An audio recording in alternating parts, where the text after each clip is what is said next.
Hi folks, HR Funk here. Up until about an hour ago, I was planning to bring you a completely different video today. Then I got an email. And the email was from Smith Wesson, and it was announcing the launch of their newest handgun, which is the M&P 2.0 competition. And I looked at that email, and it reminded me of a comment that I made on a firearms forum 2 or 3 weeks ago, and in that particular forum I posed a question and I asked, does it seem like Smith & Wesson is continuing to market new firearms that nobody asks for and then trying to convince everyone that we need them? And that was my exact thought when I was looking at the new M&P 2.0 competition based on their other recently introduced product being the M&P 2.0 metal frame pistol. And I decided as I was preparing for the video that I was going to take a look at some of the recent offerings from Smith & Wesson and talk about them a little bit because I really do feel like they're flailing a little bit. They're trying to throw out as much as they can to try to see what's going to stick in the marketplace. And there's a lot of things that just aren't. And it really reminds me of Remington in their final days, especially when we look at some of the quality control issues that they've had recently. I bought the Model 19 Carry Comp back around the first of the year, you might remember, and before I could even shoot it, I had to send it back for a repair. And I'm not the only one to experience something like that. And it seems to me like the things that we're seeing are that desperate effort on the part of Smith & Wesson to try to get something out there that's going to be a hit, that's going to sell a lot of copies of that particular handgun or that particular whatever, because they've had some other new introductions that are not handguns. And the things that I'm going to talk about are just the ones that I remember. There might be some things that I've forgotten. I'm going to try to talk about them in the order that they've been introduced. And in the end, I'll see what all of you might think about some of these new products and whether or not you think they've been good ideas or if they've been misses. Now, before I get into some of the recent product introductions from Smith & Wesson, I should probably mention that I am a lifelong Smith & Wesson fan. There was a time that I really didn't look at any other handguns other than those produced by Smith & Wesson, and when they got into the AR-15 game, I was very interested in their AR-15s. I bought one of those early on, and I used those extensively throughout my law enforcement career. So I am not a Smith & Wesson hater, but I am someone who has kept an eye on the progression of the company over a number of years, and I'm just concerned with what I'm seeing now. So let's talk about some of these recent products that they've come out with. So the first product I remember being introduced this year was the Shield Plus and the Shield EZ in 30 Super Carry. And I was very lukewarm to that from the get-go. I couldn't figure out what the 30 Super Carry did that a lot of other cartridges, past and present, haven't already done, at least as well, if not better, other than maybe add another cartridge or two into the magazine of those two handguns. And the handguns themselves were the same models that Smith & Wesson has been building for years. I was unenthusiastic about the cartridge, and I thought the timing of the introduction was kind of strange because especially back at that time, and still to this day, it was hard for people to get conventional cartridges that have been around for a long time. You still don't see a lot of 9mm Parabellum. You still don't see some of the other handgun cartridges out there.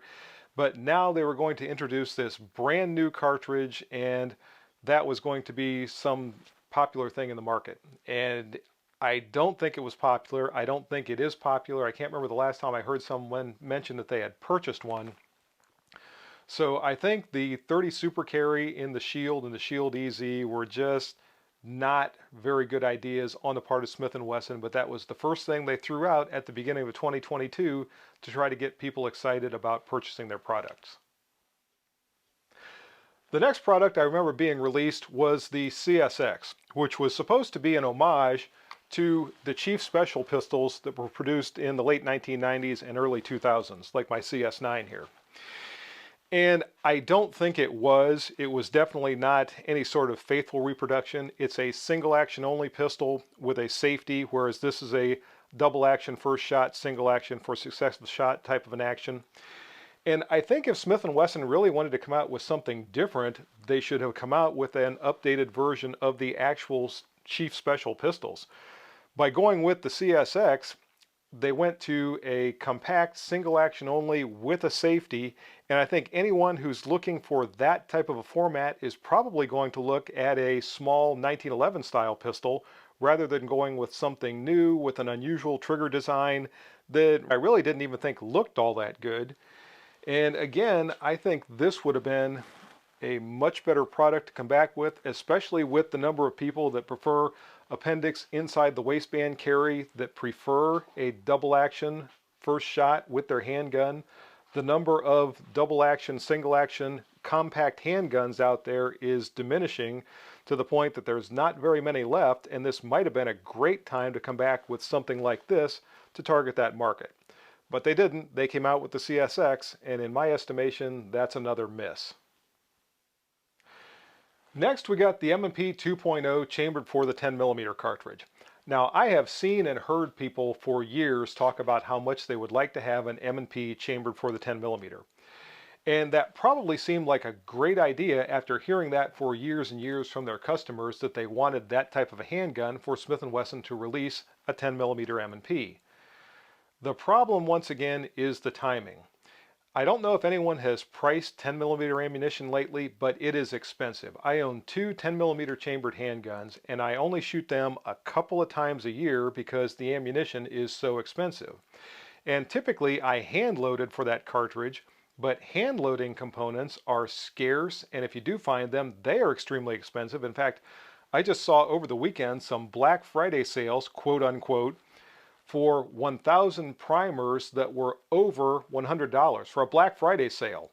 That's just ridiculously expensive for hand loading components. It's to the point where you really have to decide, when you factor in your time, if you're saving any money by hand loading these days, or if it's really more cost effective to just buy loaded ammunition from a factory somewhere and use that.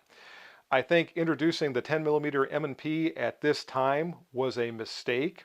I don't think it's going to be extremely popular. People might purchase them, maybe, which I'm sure is the only thing Smith & Wesson is concerned with. But as far as actually shooting them a lot, that's probably not going to happen too much. And I just don't think this was the right time for the 10mm M&P. Next up, we got the M&P 12, a bullpup style 12 gauge pump action shotgun that has an MSRP of almost $1,200. I checked it just before I started the video, and on the website it shows an MSRP of $1,185. And for the life of me, I can't figure out what it does better than a lot of conventional pump action shotguns that are priced significantly lower. Some are less than half, maybe close to a third of the price of the M&P 12. It does hold a few more shotgun shells than some of those conventional shotguns, but otherwise, for the price difference, I don't see any real advantage. I think that type of shotgun has a niche market. I don't think it's ever going to be a really hugely successful shotgun. It's really not appropriate for hunting or some other traditional uses for shotguns, and I just don't see that being a big hit for Smith & Wesson. But that was the next product we got, and I really think it's the next miss that Smith & Wesson came out with. Somewhere around midsummer, Smith & Wesson released the M&P 2.0 metal frame pistol, and I've now had a chance to handle several of those. I've not fired one yet, but I cannot figure out what it is supposed to do that's not already done by the polymer frame versions of that handgun. Allegedly, the trigger is better. The ones that I've tried haven't really been remarkable. I would have to try them side by side with one of the standard polymer frame M&Ps to be able to make a judgment on that, but it's definitely not superior to the point that I can feel just by trying it out and dry firing it and think, wow, this is a tremendous trigger. Beyond the trigger, it's heavier than the polymer frame versions, which typically is looked at as a negative, although in their marketing, Smith & Wesson, I think, is trying to spin this to be a more controllable version because it's not going to recoil quite so much. I don't know if the average shooter really is going to notice that much of a difference in the recoil. It's also more expensive than the standard conventional polymer frame versions of the M&P pistol. So again, a niche market product, maybe. I don't know that I see this being a tremendous seller. I might be able to get one of those in. I know Hot Munitions has a couple. I might be able to get one to test in an upcoming video. but I'm just not overwhelmingly excited about the prospect. I would be testing it more to let all of you know what I think of it than because it's something I just can't wait to get in my hands myself. So, like it or not, we got the metal frame M&P 2.0, as I said, somewhere around the middle of the summer of 2022. And that brings us up to the handgun that prior to today was the most recent new introduction by Smith & Wesson, that being the Equalizer. And the Equalizer is another one that from the time I first saw it, I was underwhelmed. It's essentially a repackaged version of the Shield EZ. It is another single action hammer fired pistol, and I think most people that are looking at single action hammer fired pistols are going to be looking at a 1911. Curiously, the Shield EZ and the Equalizer by extension are intended for less skilled handgunners or people with reduced hand strength to be able to manipulate that particular handgun. And even so, it comes with a single action hammer fired design, and the ones that I've seen so far do not have a manual safety. Now, as I understand it, they are going to be offering a version of that pistol that has a manual safety, but I think with their intended target market, introducing a single action only pistol with no safety might actually be a little bit reckless. I could foresee various issues arising from that particular design feature, or lack of that design feature, maybe I should say. And again, it just doesn't strike me as anything that's very innovative. Obviously, a single action only hammer fired handgun is not new by any stretch of the imagination. The marketing has been extremely aggressive. On the day that it was launched, there were various people on YouTube that already had videos made that launched them on that same date. But I don't know that I see the handgun being a huge success. Time will tell, but for one, I'm not particularly excited about it. And this brings us up to just a couple of hours ago with the launch of the new M&P 2.0 competitor. This is another 9mm pistol intended for competition. I know because it says that in the advertising for that new pistol. It's built on the metal frame that I already talked about with an earlier release, and it has an MSRP of $999, essentially $1,000. And the pistol is intended for competition, obviously. It doesn't say what type of competition, but some sort of competition. And it has some upgraded parts that are supposed to allow it to perform better and give a better trigger and all that. And I'm looking at the M&P 2.0 competitor, and I'm comparing it to my Canik rival Darkside that sells for significantly less than that. And this new pistol is going to have to go a long, long way to surpass the performance of that Canik pistol. And with the price difference, that's going to have to perform even that much better, because I think anyone in the market for a handgun like that is probably going to opt for the less expensive rival pistol than the more expensive 2.0 competitor. And again, I see this as a little bit more of a niche type of a handgun that they are putting out into the market, trying to get some sort of excitement for their handguns, trying to sell as many as they can. Now, this is not the first time we've seen Smith & Wesson do this sort of a thing. Back during the 1990s, they were known for the gun of the month that they were coming up with. There was constantly a new variation of some of their existing handguns that they were putting out over and over again, to the point that the model numbers, when you go back and look through the historic versions of the Smith & Wesson handguns, are somewhat dazzling to try to figure out exactly which number went with which type of features and what you were looking at and all that. Even so, as I said at the outset of this video, there feels like there's a desperation to what they're doing currently. And Smith & Wesson is not the only company doing anything like this. We've seen similar things from Springfield Armory with some of their introductions.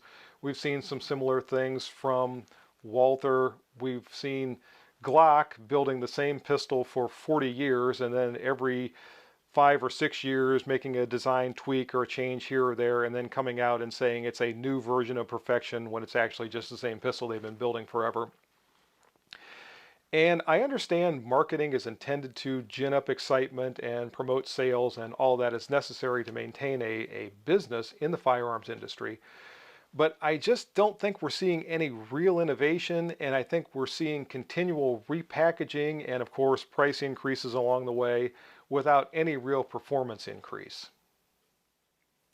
Now, of course, Smith & Wesson is moving to a new manufacturing facility, and maybe we'll see some changes in the products they're offering and the marketing that they're using once they get everything changed over. I don't know.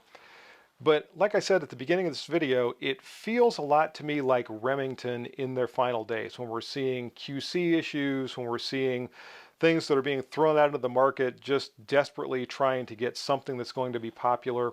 And I hope we don't see Smith & Wesson in another year or so having their assets sold off to whoever will purchase them and start to build new firearms under that name, even though they're not the existing company, like we've seen with Remington. In any case, that's the video for today. I hope you enjoyed it. If you have any questions or comments, as always, make sure you forward those to me.